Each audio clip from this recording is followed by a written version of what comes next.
Oh shit. What's going on, y'all? Minutes with Melon. Ooh. Take a long video, make it shorter. Alright, I'm trying to capture all this crazy pyramid nonsense that's going on. So, we are just gonna burrow right in. Let's get burrowing. I wonder if we can get, like, let's see. Anyways, that's so stupid. Still starting it off. Now, I just wanted to play this because I keep forgetting to play this fucking video short. When you want somebody to know a truth, it's so you can set them up to believe a lie. So UFOs are real, and they've been here a long time, and that's a truth. But the lie is coming. All indications, like all of them, is that that lie is going to be that there is a craft slowly making its way to us here on Earth. It's nuanced, how they explain that, the nature of that threat, but that 100% is the lie you are going to be told. You even got a date. People have been whispering a date for a long time now. I sent you 2 texts today, not from me. I'm not gonna propagate that lie. Everybody knows. Just start paying attention. Maybe I'm wrong. I hope I'm wrong. Sometimes when you want somebody to know a truth, He's either like the best fucking actor in the world or he 110% believes what he's saying. And I'm gonna go with he's not the best actor in the world. He's been researching that for a really long time. I believe he knows what he's talking about. And there's other people that know what the fuck they're talking about. Now this guy backs up what Dr. Stephen Greer is talking about. And he don't even know him. And that's why I'm playing this clip.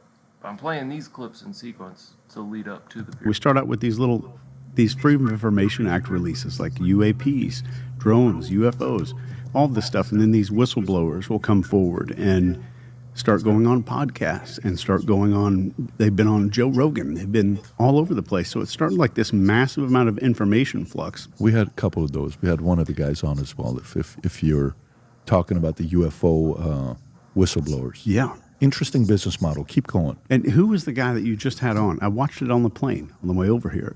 Dr.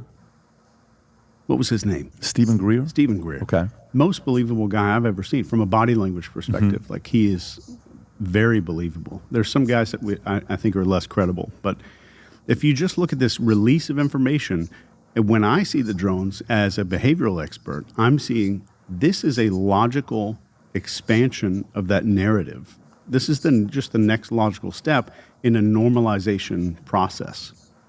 So we're normalizing these drones, and we're normalizing the aerial phenomenon, and then all of this stuff happening, we don't know what the end goal is. So if you're looking at a psyop, the end goal of all psyops is to modify or shape behavior of a crowd of people, a group of people.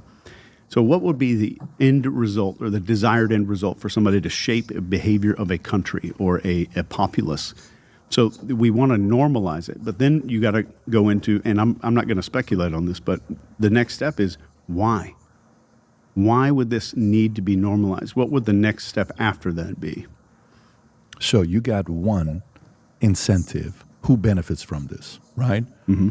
And it's aliens, crisis, scare everybody. Hey, yeah. Potentially we need, because of this, boom, claim this guy's a whistleblower, that he's going up against the government, where in reality he's actually representing them, trick the populace to believe in that he is on your side, and be careful with this. And the whistleblower increases confidence in saying, yeah, don't trust the government when it comes down to this, but this is what's really going on, which in reality, that's exactly what the government wants to relate to you, and then trick the populace into distracting them from what the really is going to be. Is that kind of what you're saying? That's the business model? Definitely possible. And I'm not casting aspersions on anybody, but I'm always suspicious if someone's coming out as a whistleblower when they have a list of what I'm allowed to talk about and what I'm not.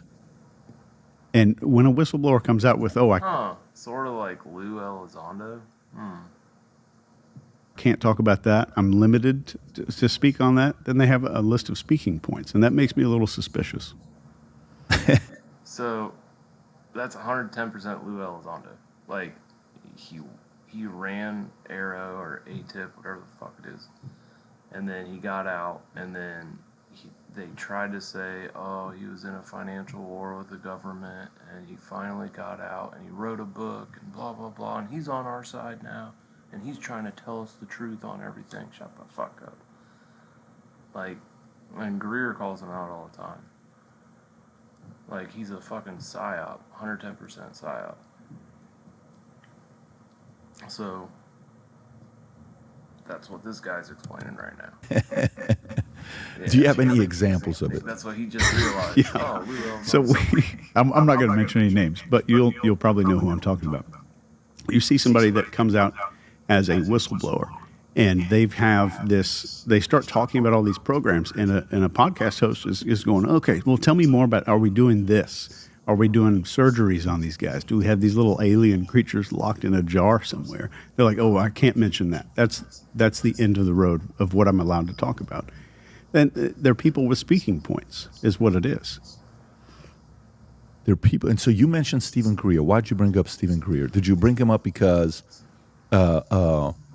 you believe he is a psyop, or did you bring him up to say, no, that's a guy that actually believed that what he's saying is correct? I believe Stephen Greer. Absolutely. You believe him? Yeah, and I just watched it yesterday when I was flying down here, and I watched the whole entire episode. And you've never met Stephen? Never met him. Okay. But every time I've seen him talk, he's okay with ambiguity. He's okay saying, I don't know that. We see so many people that are certain about everything. They know the reason, they know the why, they know maybe the star system that some kind of craft came from. They're certain. And I see the more certainty that I see in somebody, the less credible I tend to see them. I'm a little more suspicious, let's just say that. And he is okay with ambiguity and saying, like, I don't know what this is or what it's for, but this is the fact. Can you give some of the most successful psyops in the past that the government has used? Dude, this one will Vietnam. That's the Vietnam one where they use the ghost voices, blah, blah, blah. That's when they pull up the Vietnam shit. Word fate. And that's focus, authority, tribe, and emotion. Those four things. If you watch the most brilliant way to demonstrate this is if you just watch a video of Caesar Milan, and you could murder in about an hour. What a mistake. That we need to understand what influences the mammalian part of the human brain. That okay, so hey, he's just bullshit now, but I brought that up because everything, like they talk about all these gatekeepers and shit. He does a pretty good job explaining the whole gatekeeper thing and that douchebag from Egypt. It was either a pre-flood, highly technological advanced civilization, or it was aliens. And Billy Carson was right all along. Emerald tablets gave us the answers to the universe. And this is where we actually jumped into the idea that these aliens or advanced beings wouldn't be coming from another galaxy, as interstellar travel would take 25,000 years to come across from the nearest galaxy, considering that any species can live that long, but that they're actually interdimensional beings. Let's say they do exist. Okay, well, now they need to travel all the way here. The problem is the nearest galaxy is something like 25,000 years away, and that's if the spaceship travels at the speed of light. So now we're talking about beings that would have to live unbelievably ridiculous long periods of time in order to survive getting here. And that's why I say it's unlikely. And so my friend Nate Sala from Wise the Side. That's because that's what you know as travel. You don't know about like folding space-time, or somebody else did it. I forget who it was. I think it was Tom DeLonge on a podcast where he folded up a piece of paper and it was like a zigzag, like a Z. Then you just cut through it. That's why some of the saucers that you see, they like skip And the hieroglyphics are one of the bedrocks of ancient Egyptian culture. And the Egyptian government will propose that the pyramids were only built in about 20 years. Even though similar structures like the pyramids of Teotihuacan, which are far smaller, mind you, show documentation that they took approximately 150 years. For comparison, here's a killer explanation by Patrick James, comparing how ridiculous the 20-year timeline really is. The Sydney Opera House took 14 years. The Panama Canal took 33 years. And this clay quarry in France, that was a massive hole roughly the same size as the Great Pyramid, was contracted to be completely filled with dirt. And it took dump trucks dumping dirt into it like an assembly line every minute of every day, 12 full years to finish the job. So to tell me the ancient Egyptians precisely cut large 80-ton limestones, somehow transported them 500 miles, delicately constructing the pyramid piece by piece so perfectly you can't even fit a dollar bill between the stones in just 20 years' time does not make any sense whatsoever. But if that wasn't enough to make the case that perhaps the mainstream Egyptology may be off, check this out. The mainstream science around Egyptology is ran by this guy. Yeah, that guy's a piece of shit. He's literally like, he disregards anybody saying anything else other than the pyramids were built years ago. So annoying.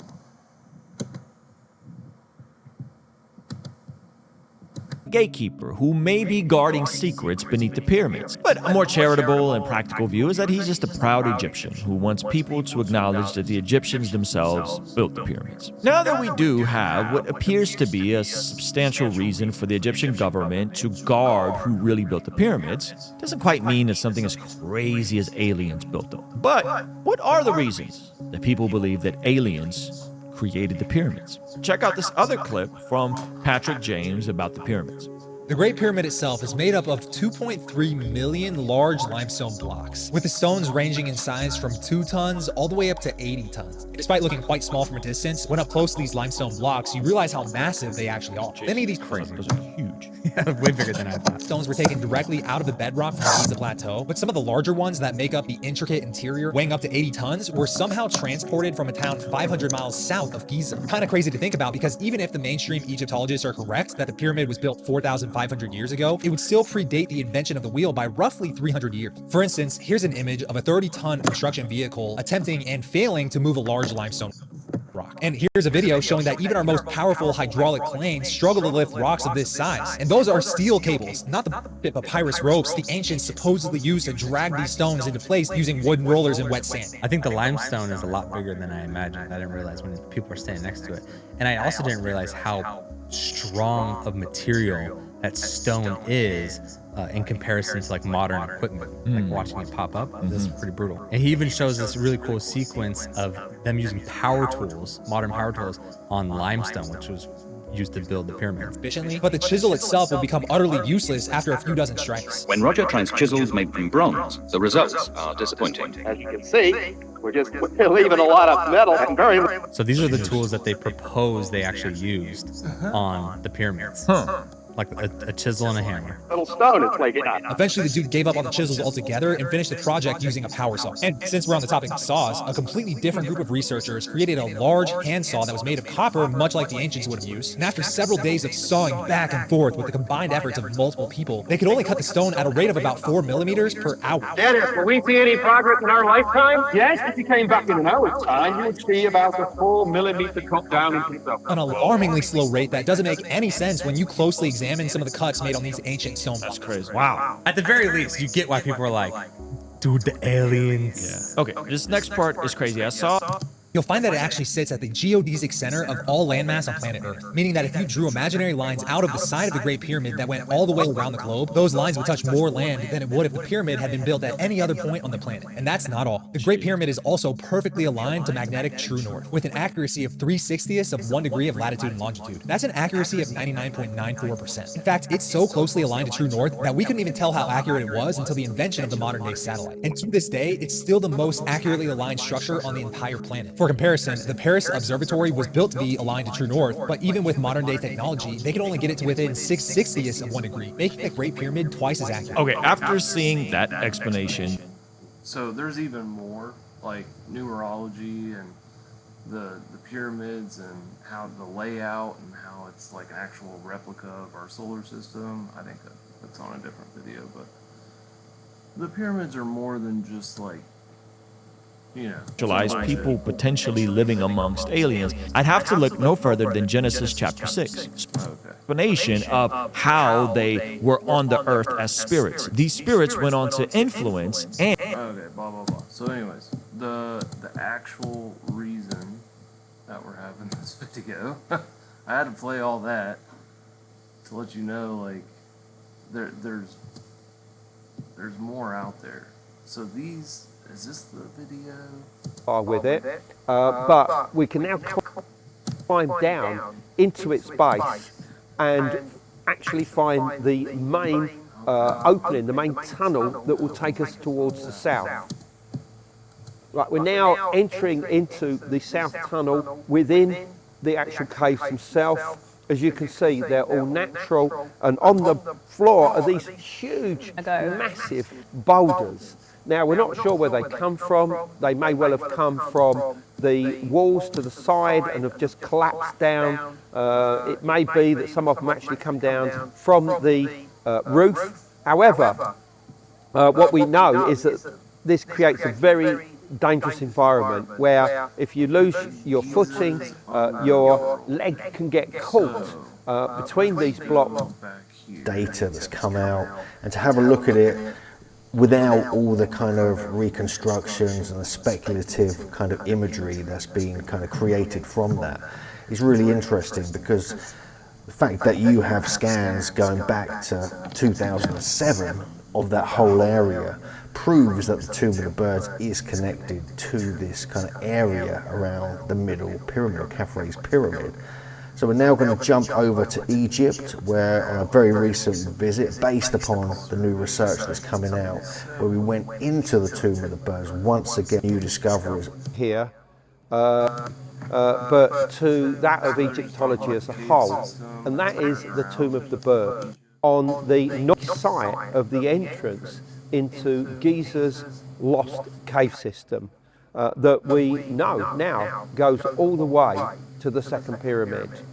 And we have made this journey, and we're going to go over there and... So that photo ends up being explained a little deeper in a different video. The whole cave system. We're going to tell you all it, and we can see in front of us the entrance of the tomb cut into the tomb. Information which doesn't really give you any information about it, other than the fact that we know that Colonel Howard Weiss and his engineer friend John Perring were here. Egypt doesn't want anybody uncovering all this. They want the whole world to believe that they're the ones, their ancestors built the pyramid. And that's completely, like, 99% false. They might have helped a little bit or something, but y'all motherfuckers didn't build this thing. And you won't even let people dig up shit to help uncover. In 2008, when we first discovered the cave system, is that we're now entering into the south tunnel within the are these huge, massive boulder walls to down. This your breaker leg playing at us. One has just hit Hugh in the face, but we're continuing on down here. This is the first time I've been here since April. These were those caves. This was the entrance into the physical underworld of Giza. There's more.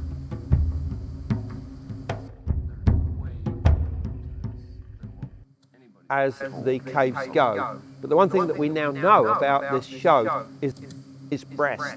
And it is said that this contained the secrets of creation.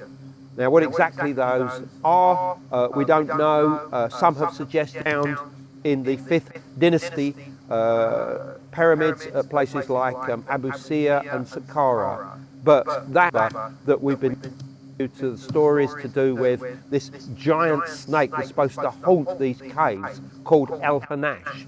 Various people today have said, oh, well, we knew about those caves, but this was something which had never been published. There was nothing online, there were no papers, there were no articles, there were no books that mentioned them. So quite clearly this was a new discovery. Take, before we end, on the data, the actual data that's come out that was also analysed by the Land of Chem, which has got a brilliant video linked below. But what's your take on it, based upon just the data and not all the kind of elaborate bunch of pillars underneath the pyramid, imagery and speculative graphics that have come out since then? which makes sense. Well, because how the fuck have these pyramids sat and not shifted at all? Like, it has to have an extremely strong base to hold all that weight, number one. But number two, over time, erosion, all that other shit. I mean, to it not have shifted at all? I think that if it's anywhere near what the Italian team are suggesting, then this is not created by the dynastic Egyptians. It's something that's far, far older. Arguably, it could go back, to the end of the last ice age. And it's two things. It's a natural cave system that's been enhanced so that it may have some kind of functional purpose. That could be to tap the water table, perhaps to draw from it, ionospheric environments, to create electromagnetic energies. This may have affected the pyramid when that was finally constructed around 2500 BC, perhaps even to draw down things like lightning or plasma or something like that. I mean, these are the possibilities that we should at least look at. But who actually created these structures? I think that you're looking, if everything's correct, at what we refer to as Egypt's elder culture. Something that was going on there thousands of years before the time of the dynastic Egyptians, and probably is contemporary with the Tashtepala culture of Egypt. We know. So it's supposed to be, I think it goes down 2 kilometers, like a little top section somewhere is the pyramid, and the rest is the pillars that go below it. But that's that there are links between the area of Göbekli Tepe and Egypt. Which I'm going to go to that other video. Because this is one of the guys that's sort of kind of part of the team that uncovered it. And here's the actual data. Including 5 never before found chambers. Now, what everybody's picking apart is the AI system that developed the 3D models. So everybody's saying, oh, your AI system that developed these models are incorrect, blah, blah, blah, blah. Still doesn't explain the fucking... Inside the pyramid at ground level that replicate exactly the king's chamber in the Great Pyramid. 8 hollow cylindrical structures descending down into the earth for over 400 meters. And not only that, these 4 hollow cylindrical structures connect to 2 square 80 meter by 80 meter chambers, and underneath that they say that there is 2 kilometers of interconnecting tunnels under the Giza plateau that need more investigation. The abstract summary of their finding looks really interesting, really exciting, and everybody is scrambling to find out more information. I traced the source of the abstract from the conference to the Facebook page of a man called Trevor Grassi. He also has a YouTube channel. I got in contact with Trevor, and he was more than happy to help fill me in on the information that he knows so far, and just to help clarify what's going on and what we can expect in the coming weeks. What a wild... few images.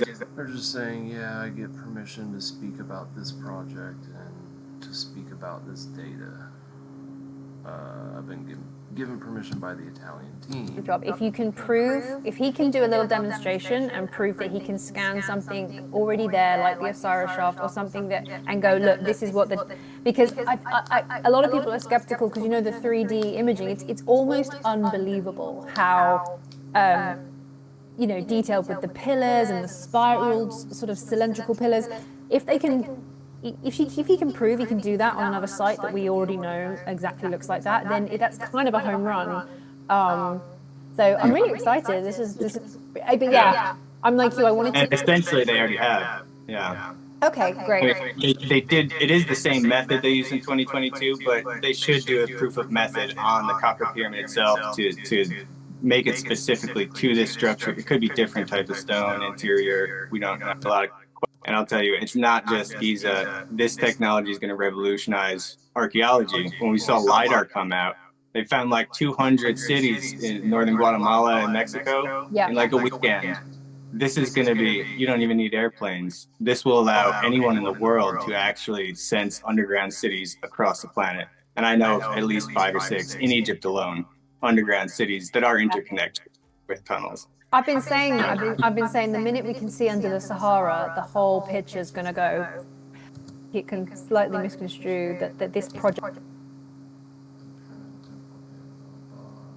So I think these are the Italian guys. They're holding a press conference. Well, they did hold one.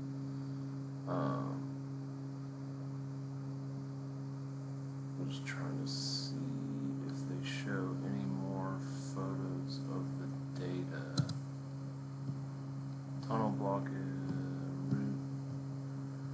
Because how else would you transport all those stones, all those massive stones? There had to be channels built, and like literally the river had to run right up to the pyramid.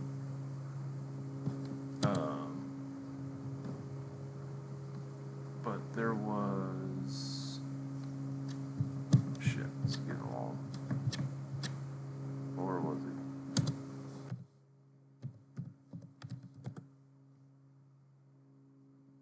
This guy. Hello number ones, welcome back to my channel. This is the Metatron speaking. Just a couple of days ago I made a video called We Need to Talk about the mega structures under the pyramid, where I was examining and trying to figure out whether this new... Who he likes to swear.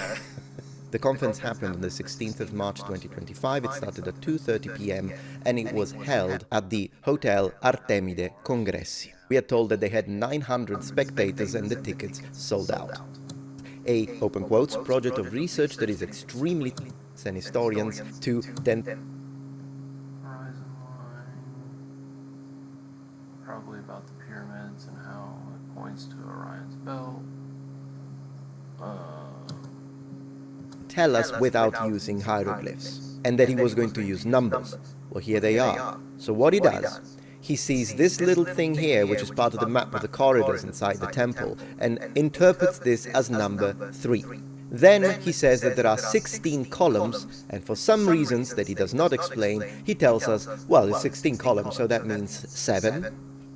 For whatever reason, that means 7. Then he says that there is this little niche in here. For some reasons decides to single this one out, give up on anything else, the rooms, the other corridors, nothing. He just decides that this niche is important, there is only one, and therefore this gives us number 1, and comes in this extremely dishonest way to number 137. At this point, he gives himself to a new life, close quotes. You'll hear a lot of these, by the way. He then were the most boring 50 minutes of my life. After the introduction of Speaker 1, which was all about the justification, and he completely failed to do that, Speaker 2 talks about the technology specifically. This is sound. So there's like... Sound. That's what you're looking at. Sound, specifically vibrations that are... Yeah, it's micro vibrations. That's pretty much what it is that they are scanning for. That's just another way to look at something. Each material on Earth has a different frequency. It vibrates different vibration rates. So they're looking at micro vibrations, and the same vibrations that the pyramids built of is the same frequency. It's the same all the way down. Captured through the satellite, and then they use their own eyes to try and come to the conclusions, aka this, with the help of artificial intelligence. Now, the section about artificial intelligence which helped them construct, build all of this, is the part that I think removed all sorts of credibility, particularly from the third speaker, who is supposed to be the big guy, the genius behind all of this, because he does not understand how AI language models work. I will get to that once we reach the third speaker. So This guy's just trying to disprove this whole thing, but it still doesn't answer, like, it still doesn't explain how this exists, you know? Like, you're always going to have pushback on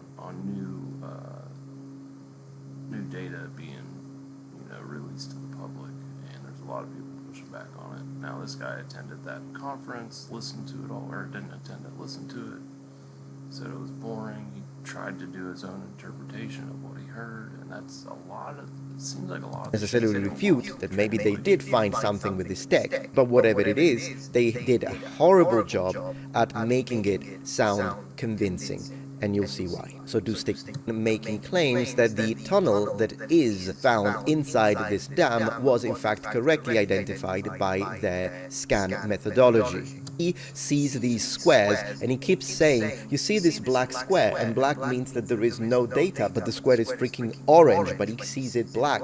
And then he even says, in this area here, which probably you see as red, I don't know, I see it as an orange maybe. He definitely does not use the word column because he says they are not full, they are empty, that's what he says. And then because as you can see there are these little segments here, he says that he interprets that as being glass. He specifically said that could be natural and artificial, while the AI said natural or artificial. Did he misread? The purpose of all this is, he says these were built to support the weight of the pyramid, and without all of this infrastructure underneath the ground, plus a plating that allegedly is supposed to be specifically under the pyramid would have sunk, and that right now will be at least 50 meters under ground zero, below ground zero. 3 hours and 44 minutes in is when he starts talking shit about modern day archaeologists and Egyptologists. He claims that the sarcophagus that is found in here is made of a type of stone that is not present in Africa. He says that this stone was mined in Turkey, and he also says that it's mildly radioactive. His own words. 3 hours, 47 minutes and 17 seconds in, he also says that this black square that we see at the bottom of this underground complex is probably made of the metal tungsten. So somebody else did a thing where like they did the 2 kilometers plus the pyramid. Like if you were to scale that and put it next to the Burj Khalifa, which is like the tallest building in the world, in India, the pyramid's still, the whole structure itself is actually taller. But yeah, these are some of the videos I watched. I wanted to include the Greer stuff because we're just not being told the full truth, and there's a lot more about it. But yeah, there's another video I watched. This guy broke down some of the data, but there's so many fucking videos on this data. It's unbelievable. The SAR scan. So yeah, that's a quick video on pyramids.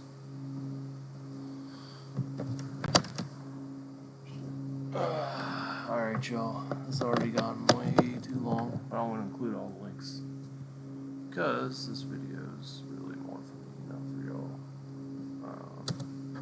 So when I look back, I can be like, oh yeah, I know this is why I'm saying what the fuck it is I'm saying.